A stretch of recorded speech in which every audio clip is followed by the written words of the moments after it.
नमस्कार student. Last lecture से हम सिंथेसिस ऑफ नैनो पार्टिकल का डिस्कस कर रहे हैं और उनमें उसका पार्ट है कि जो भी हम नैनो पार्टिकल बना रहे हैं, चाहे वो किसी भी टाइप का हो, पाउडर फॉर्मेशन में हो, वो रोड की फॉर्मेशन में हो, वो ट्यूब की फॉर्मेशन में हो, उनका कहाँ कहाँ हमने यूज किया है, क्या क्या हम यूज कर सकते हैं। बनाते टाइम हमने किस किस पॉसिबिलिटी को या किस किस फैक्टर को हमने रिमेंबर रखना है कि जिससे हमारा पास जो भी नैनो पार्टिकल या नैनो मटेरियल का जिसका हम सिंथेसाइज कर रहे हैं, चाहे हम नैनो रोड की फॉर्मेशन में कर रहे हो, चाहे ट्यूब की फॉर्मेशन में या फिर पार्टिकल की फॉर्मेशन में कर रहे हैं, तो हमने कौन कौन सी वो इम्पोर्टेंट चीज़ें हैं जिनका हमने ध्यान रखना है, जिससे कि हमारे पास जो हमारा नैनो पार्टिकल बने जैसी हमारी डिजायर इच्छा है, या फिर हम कह सकते हैं कि जैसा उसका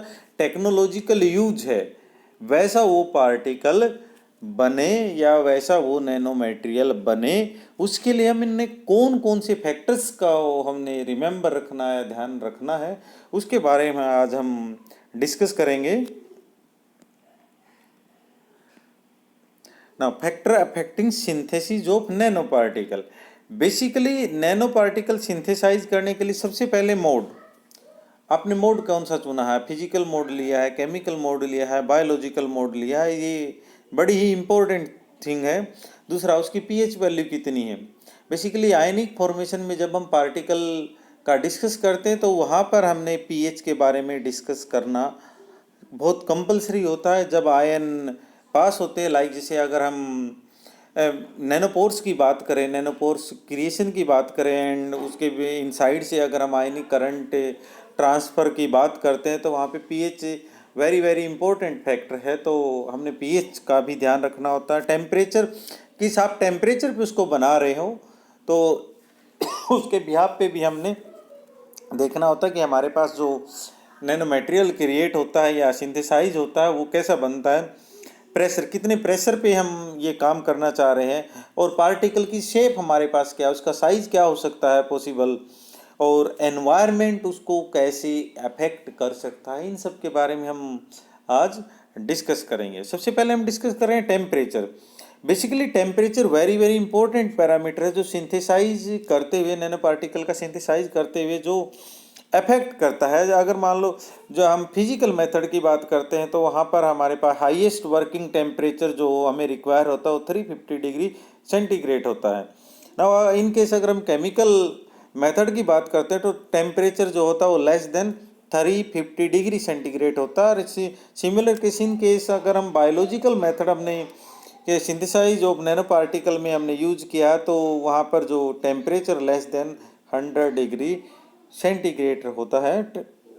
तो इसका मतलब ये हुआ कि आपने जैसा मेथड चूज करना है उसके हिसाब से आपने वहाँ पर टेम्परेचर को मेंटेन रखना पड़ेगा ना। एक बात की थी हमने सिंथेसिस के लिए मेथड जो आप यूज कर रहे हैं ना, उसी में एक पार्ट है कि जो कोई भी मटेरियल जो हम नैनो पार्टिकल बनाते हैं उस पर हम कौन सा मेथड यूज करें कि जिससे उसकी जो कॉस्ट है वो मिनिमम हो। इनकेस अगर मान लो हमारे पास कॉस्ट जो सिंथेसिस ऑफ नैनो पार्टिकल की या नैनो मटेरियल की वेरी हाई होगी तो इट मीन्स हमारे पास जो उसकी टेक्नोलॉजिकल एप्लीकेशन होगी ऑटोमेटिक उसकी कॉस्ट क्या मार्केट में इंक्रीज हो जाएगी।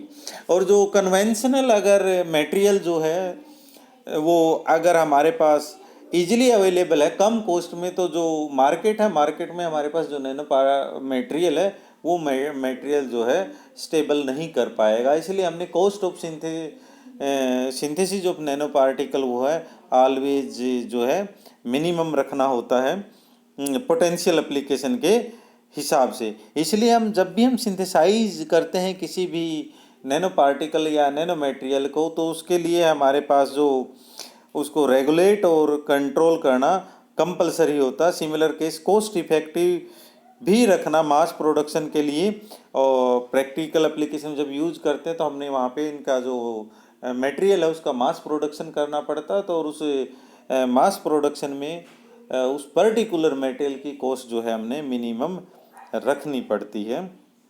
जनरली हमारे पास जो फिजिकल मेथड होता है वो कॉस्टली होता है। Biological synthesis method involve less cost and therefore useful for large scale of production of nano particle.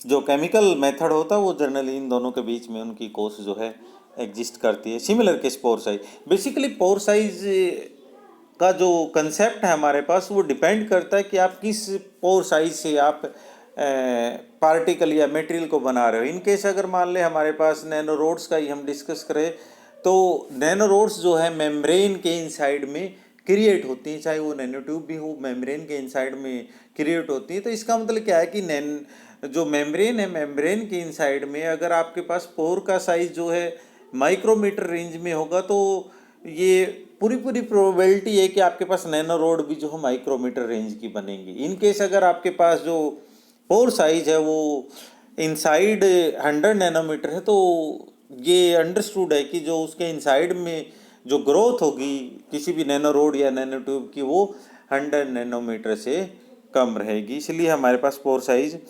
Very important है। नाउ पीएच वैल्यू, पीएच एक अनदर इम्पोर्टेंट फैक्टर है सिंथेसिस ऑफ नैनो पार्टिकल में, वो chemical और biological method में हमारे पास। It has been observe that pH of the solution medium affect the size and texture of the synthesize material, so the size of nanoparticle can be controlled by varying the pH of the solution being used for the synthesis। इसका मतलब क्या है कि इसे जो synthesise जब भी हम करते हैं तो हमारे पास उसका पार्टिकल का या मटेरियल का जो साइज है और टेक्सचर है जो वो वेरी इंपॉर्टेंट होता है। इसके लिए हम पहले से क्या करते हैं पीएच को अपनी टेक्नोलॉजिकल एप्लीकेशन के हिसाब से पहले से ही हम मेंटेन करते हैं। एनवायरनमेंट बेसिकली एवरी चीज़ को इफेक्ट करता है, ये हम पहले से वेल नोन है। और जब आपके पास पार्टिकल का साइज वेरी स्मॉल होगा तो इट मीन्स आपके पास उस पार्टिकल या उस मटेरियल को तो एनवायरनमेंट बहुत ज़्यादा इफेक्ट करेगा।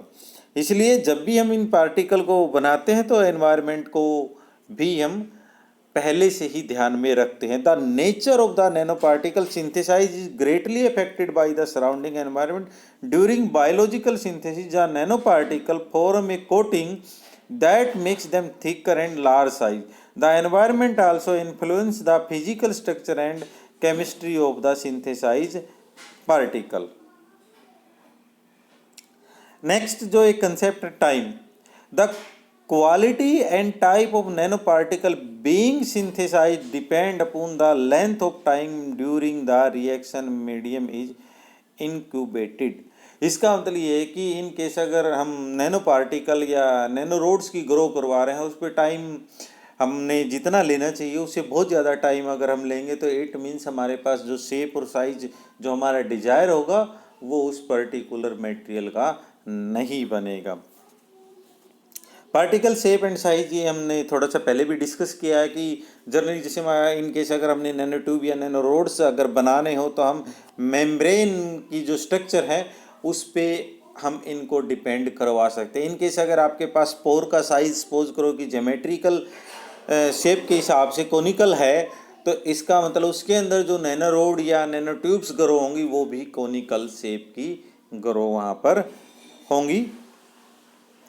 Now particle size is the key factor in determining the property of nanoparticle. For example, the melting point of nanoparticle decreases with decrease in size of particle. The color of emitted light is also changed with nanoparticle size. तो colour भी वहाँ पे change हो जाए। The shape of nanoparticle influence the chemical property. Shape से हम shape जब change होगी तो आपके पास केमिकल प्रॉपर्टी वहाँ पर चेंज हो जाएंगी। Capping agent are use to stop the over growth of nano particle in colloidal synthesis of nano particle या सिंथेसिस ऑफ पार्टिकल। इसका मतलब क्या है कि जो एक्सेस में जो हमारे पास पार्टिकल सपोज करो कि हमने टाइम का ध्यान नहीं रखा या फिर हमने बनाते टाइम थोड़ा सा उसमें मिस्टेक कर दी तो वहाँ पर हमने क्या करना पड़ेगा, कुछ ऐसा एक्स्ट्रा मटेरियल डालना पड़ेगा कि जो उसको रिएक्शन को या ओवर ग्रोथ को कंट्रोल कर सके। पीएच वैल्यू का जो हमने पहले डिस्कस किया था जो हमारे पास साइज और टेक्सचर पे ये डिपेंड रहता है। एक अनोदर की फैक्टर है प्रेशर, आप प्रेशर वहाँ पर कितना यूज करते हैं। The pressure is the another important parameter for synthesis of nano particle. Pressure applied to the reaction medium affect the shape and size of nano particle. जिस भी मटेरियल का आपने नैनो पार्टिकल या नैनो मटेरियल जो है synthesise कर रहे हैं, उसकी शेप और साइज जो है वो डिपेंड करेंगी कि आपने वहाँ पर प्रेशर कितना अप्लाई किया है। आज के लिए इतना ही। Thank you student.